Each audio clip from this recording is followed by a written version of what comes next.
ओम तत्सत। Journey of happiness 24/7। Let's do a fast recap of what we have covered. सबसे पहले हम लोगों ने देखा कि भाई जो हैप्पीनेस थी वो एक माइलस्टोन था या एक पॉइंट था जो हमने सोचा था कि अगर हमें ये मिल जाता है या ये अगर हम हासिल कर लेते हैं तो हमें खुशी मिलेगी। बट वो जो खुशी थी वो तो चल भर की सिर्फ कुछ मोमेंट की थी। बट जैसे ही वो गोल पोस्ट या वो माइलस्टोन हमने अचीव करा, हमारा नया एक गोल पोस्ट, नया एक माइलस्टोन और एक नई उम्मीद कुछ हासिल करने की आ गई। तो हमने इससे जाना कि भाई जो वो माइलस्टोन या गोल पोस्ट है, जितना वो इम्पोर्टेंट है उससे इम्पोर्टेंट है उसकी जर्नी। इस वजह से हमने देखा कि अगर वो पॉइंट ऑफ अचीवमेंट हैप्पीनेस है तो जर्नी ऑफ हैप्पीनेस भी 24/7 होनी चाहिए, जो आप डेली लीड करते हैं तब तक जब तक जिससे आपको खुशी मिलेगी वो आपको मिल नहीं जाती। फिर उसके बाद हम लोगों ने समझा इसके अंदर कि कुछ ऐसे ट्रिगर पॉइंट्स होते हैं जो इसको अफेक्ट करते हैं। तो वो हमने देखा कि कुछ ट्रिगर पॉइंट्स हैं जो अफेक्ट करते हैं। उसके अंदर हमें जो अफेक्ट करते हैं वो एक हमने देखा रिलेशंस, एक हमने देखा पर्सन से इंडिविजुअल्स जो हमारी लाइफ में इंपॉर्टेंस रखते हैं, जिनके साथ हमारी इंटरेक्शंस होती हैं, और तीसरा हमने देखा मटेरियलिस्टिक अचीवमेंट्स या पोजेशन।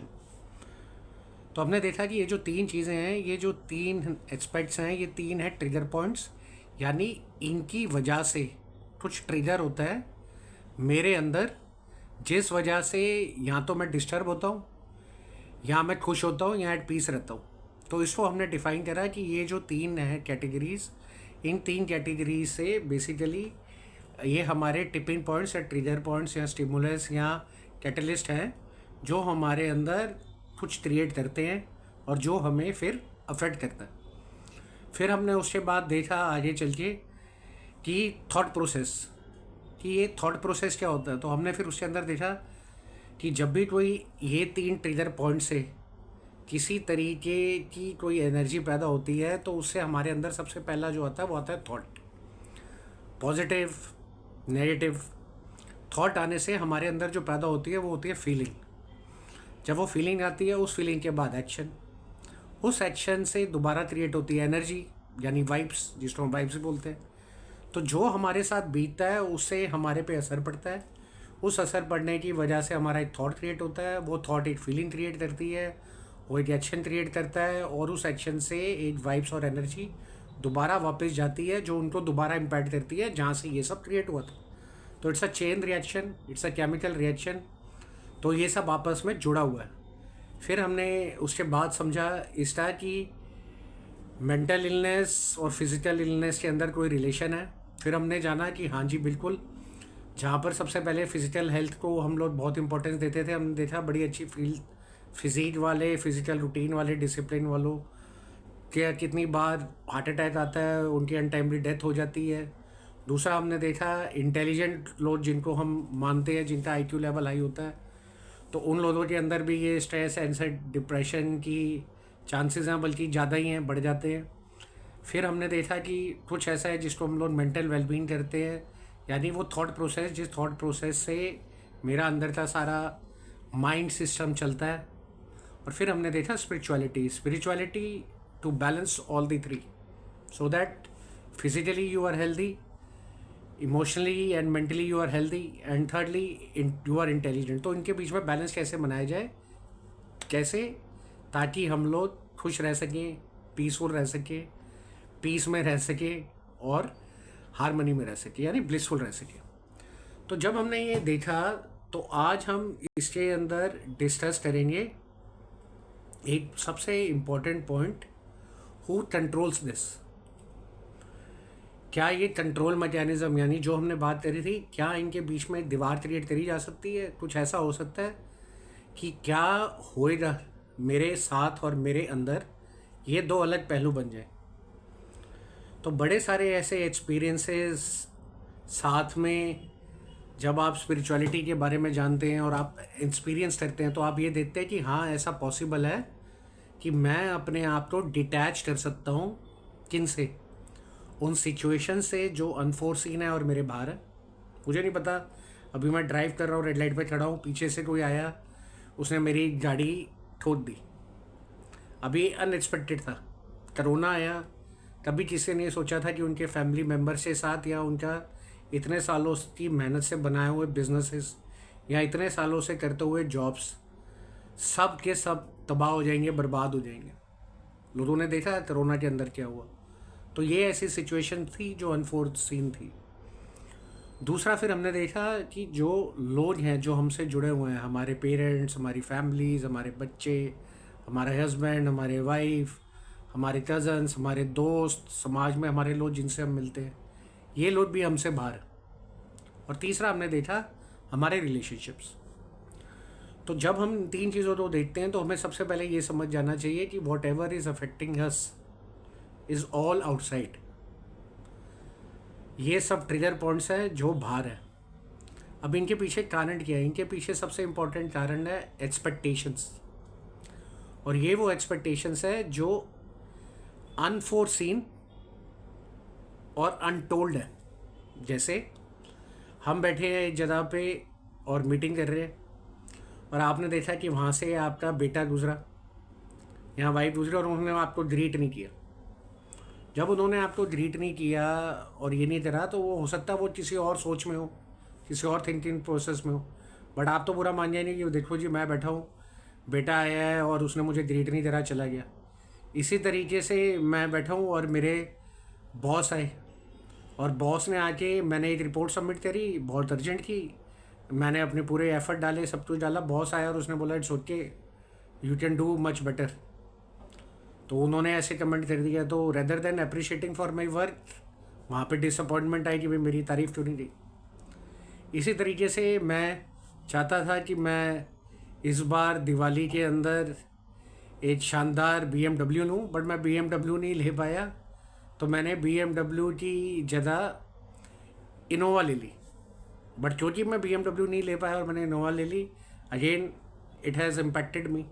तो क्या हो रहा है कि चाहे हमारे साथ वो रिश्ते जुड़े हैं या हमारे साथ वो लोग जुड़े हैं या हमारे साथ ये मटेरियलिस्टिक चीज़ें हैं, इन सब से एक्सपेक्टेशन होना कि ये सब ऐसे हों, और वो सब होने की वजह से फिर ऐसा मुझ पे असर पड़ेगा और मेरा ये फिर इंटरनल थॉट प्रोसेस शुरू होएगा। इस वजह से जब वो एक्सपेक्टेशंस और वो उम्मीदें उस तरीके से नहीं हो पाती, तो फिर हम लोगों को बुरा लगता है, हम लोगों के अंदर एक नेगेटिविटी, एक अनएक्सेप्टेंस की, अनइम्पोर्टेंस की फीलिंग आती है, और फिर हमारे अंदर वही दोबारा थॉट प्रोसेस जनरेट होता है, जिससे हमारी फीलिंग्स आती हैं, फिर एक्शंस आते हैं, फिर वाइब्स आती हैं, फिर वाइब्रेशंस जाती हैं, हमारी बॉडी को तो इम्पैक्ट करती हैं। जिसकी वजह से ये आया है उसको भी वो वाइब्स आती है। तो इसके अंदर अब ये समझना कि एक, जैसे मैंने एग्जांपल दिया कोरोना का, ये सारा, तो ये तो कभी भी आपके हाथ में हो जाए नहीं, क्योंकि it is always external. What you can do is you can prepare your self कि अगर कुछ ऐसा हो जाए जो मैंने एक्सपेक्ट नहीं करा, तब फिर मेरे ऊपर उसका क्या असर होना चाहिए सिचुएशंस को लेके। दूसरी बात आ जाती है जहाँ पर हम बड़ी बार रिलेशनशिप में देखते हैं, स्पेशली हस्बैंड एंड वाइफ के, बच्चों के, लवर्स के, कि बड़े सारे लोग टेकन फॉर ग्रांटेड ले लेते हैं। मैंने अपने बेटे को बोला कि बेटा जब तू कॉलेज जाएगा तो मैं तुझे कार लेके दूंगा।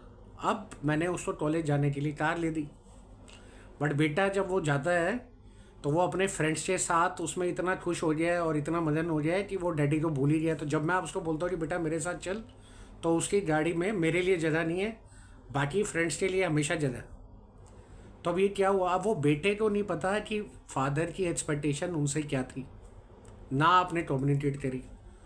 दूसरा, जो वो बेटा है उसके भी अपने पास ये तीनों ट्रिगर पॉइंट्स हैं, उसके भी अलग लोग हैं, उसकी भी अलग मटेरियलिस्टिक एक्सेप्टेंस है, मटेरियलिस्टिक एक अंदर सोच है कुछ पाने की, और तीसरा उसके भी रिलेशंस है। तो वो तो ये सारी चीज़ों में वो भी उलझा हुआ है जैसे आप उलझे हुए हैं, तो वो भी नहीं समझ पा रहा ये बात, और आप भी नहीं कह पा रहे, और आपने ये उम्मीद लगा ली उससे कि वो समझेगा।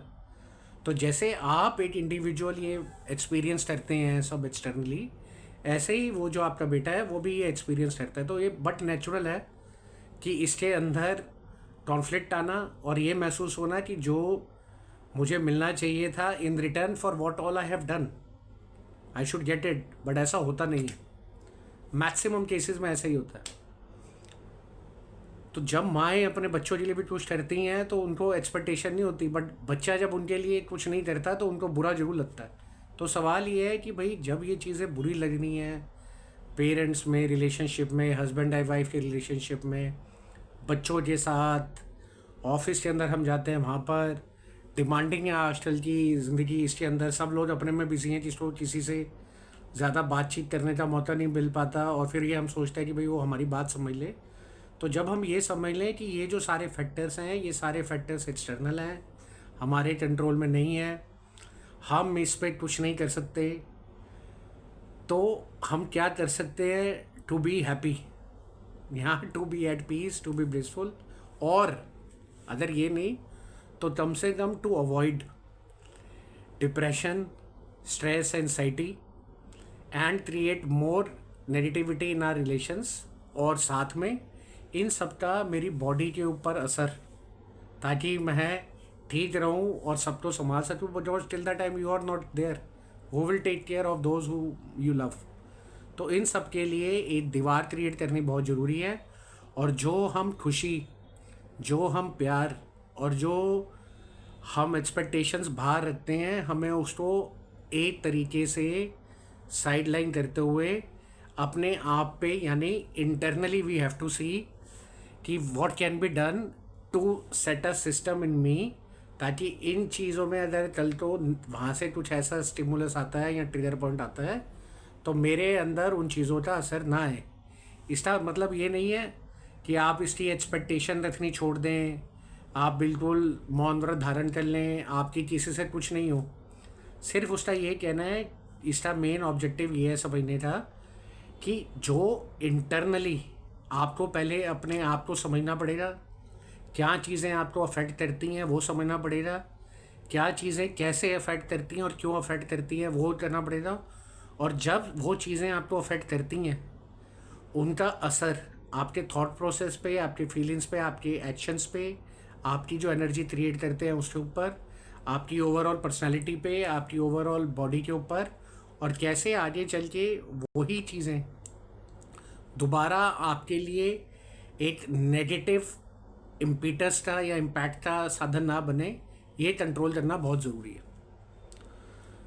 तो आगे चल के अब जब इतनी डिस्कशन के बाद और एक्सपीरियंस के बाद ये पहुँचे हैं कि जो हम इतने सालों से बाहर ढूंढ रहे थे, कभी किसी से हम प्यार ढूंढ रहे थे, कभी किसी से हम खुशी ढूंढ रहे थे, कभी किसी से हम कोई एक्सपेक्टेशन करके बैठे थे, तो जो चीज़ें हम बाहर ढूंढ रहे थे जिसकी वजह से हमें ये उम्मीद थी कि हमें खुशी मिलेगी, हमें पीस मिलेगा, हम ब्लिसफुल बनेंगे, तो वो कहीं बाहर नहीं, वो हमारे अंदर ही है। तो जब हमने लाइफ की जर्नी शुरू करी तब ये हमारे अंदर ही था, बट जैसे जैसे हम बढ़ते गए, प्रोफेशनली और पर्सनली लाइफ कॉम्प्लेक्स होती गई और इसमें लोग जुड़ते गए, तो जो हमारे अंदर था वो ख़त्म होता गया, और जो बाहर रह गया उससे हम उम्मीद करते हैं कि वो हमें रिफ़िल कर पाएगा। तो क्या ये रिफ़िल, यानी internally yourself, it is in your hands to be happy, to be at peace, to be at blissful, to create a positive energy, to be conscious, and from the outside you have to detach yourself. Detachment doesn't mean you have to leave everything and come to our ashram and stay there. Detachment means that you have to have a right consciousness to realize कि भाई क्या चीज़ें हैं जिसकी वजह से एक boundary create हो सकती है कि मैं ठीक रहूँ, मैं खुश रहूँ, और मैं अगर खुश रहूँगा तो मैं सबको खुश रहूँगा, क्योंकि जो आपके पास है वही आप बांट सकते हैं। तो अगर आपके पास खुद ही नेगेटिविटी है तो आप पॉजिटिविटी कैसे बांटेंगे। तो किस तरीके से ये जो आपका इंटरनल पीस, हार्मनी और लव डिप्लीट हो गया है, और जो आप बाहर तलाश कर रहे हैं कैसे वो रीफिल हो सकता है, आने वाले एपिसोड्स में उस पर एक्सपीरियंसेस के साथ, लाइफ लेसन्स के साथ, अलग अलग रिलेशनशिप्स में इनको देख के हम लोग समझेंगे कि इज़ इट पॉसिबल कि हम दोबारा रीफिल हो जाए और जो हमने फिल हो गया है लव से, पीस से, हारमनी से, ब्लिसफुलनेस से, आगे चलते हुए जब हम अपनी जर्नी ऑफ लाइफ करें, जो अब हमने जर्नी ऑफ हैप्पीनेस 24/7 बनानी है, ये दोबारा से स्पिल ना हो जाए और दोबारा से खाली ना हो जाए। आज के लिए इतना ही। ओम तत्सत।